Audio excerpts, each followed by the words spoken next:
and Pine, and I make homemade wooden decor. Today I'm working on this floral set. I'm going to be adding dimension, shaping, and sanding it. I'm starting off with 2 different heights of MDF. This is 3/8, and I'm stacking the larger flower here with 1/4 inch MDF.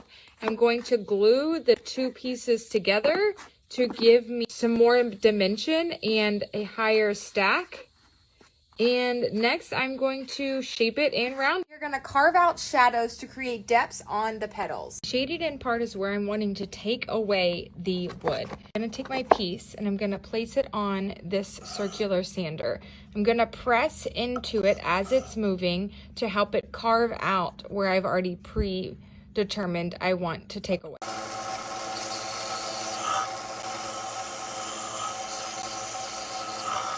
Now you can see when I place it back in the spot, you have it carved down and it's going to create dimension against the other petals. Please do the step wearing a mask. It will be very dusty and you need to protect your lungs.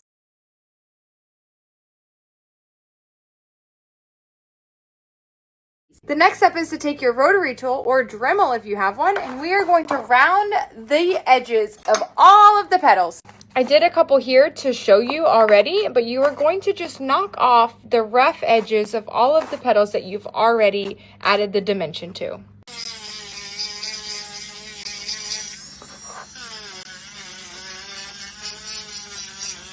Coupled with this step, after you've done all that, you're going to take your orbital sander with 220 sandpaper and you are going to smooth out all of those edges that you have rounded so that they are nice and smooth and ready for primer.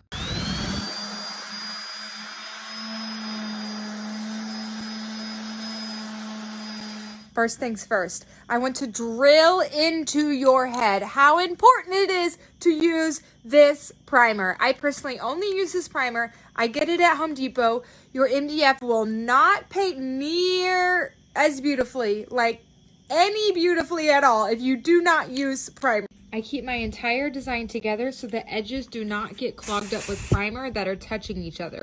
You cannot use too much primer. It's not possible. You pretty much just want to flood the entire design.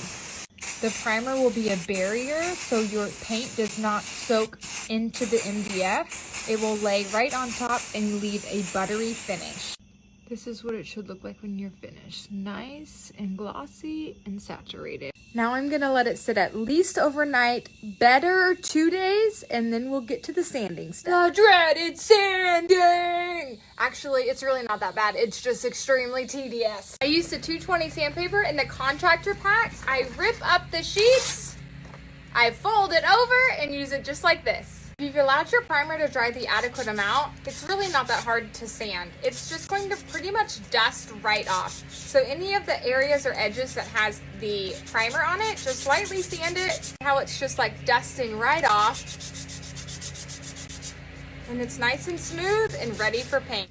I use at least 3 colors on every single shading effect. I have your middle base color, your darker shadow color, and your lighter highlight color. Fully coat your piece with your base color and let it sit for roughly 10 minutes. It's not quite dry, but it's also not sopping wet anymore. You're gonna go back over it with the second coat of the base coat that you already did. You're going to immediately go in with your darker shadow color, turn it around, and coming from the other side of the shadow, you're gonna go with your light highlight color and just barely dust it on there. I immediately go in with my flat sealer, completely cover all sides of it, and there you have it, your one petal. You're going to repeat those same steps on every single piece until the whole flower is done. Next, I'll show you how I place them all together in some glue up tips. We are going to be taking all of these scattered pieces and gluing them up. This is where all the hard work and magic truly comes together. I'm going to use my template here in the shape of the pieces to know exactly where to put them and get ready for the glue up.